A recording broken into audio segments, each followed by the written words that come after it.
Idap kanker payudara, Nunung mengaku awalnya cuek dengan benjolan di ketiak, lalu ini yang terjadi. Komedian Nunung membagikan kabar kurang sedap ketika ia divonis mengidap kanker payudara.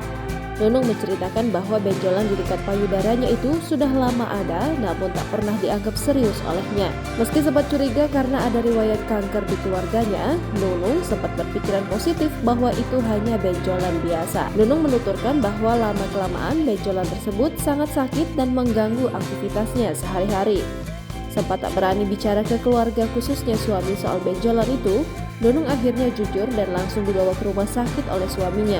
Nunung masih ingat betul, dokter yang menanganinya adalah dokter yang sama ketika menangani kakaknya yang meninggal karena kanker. Ia sudah melakukan berbagai tindakan medis dan masih terus berharap bahwa benjolan kanker itu masih dini sehingga belum menyebar kemana-mana.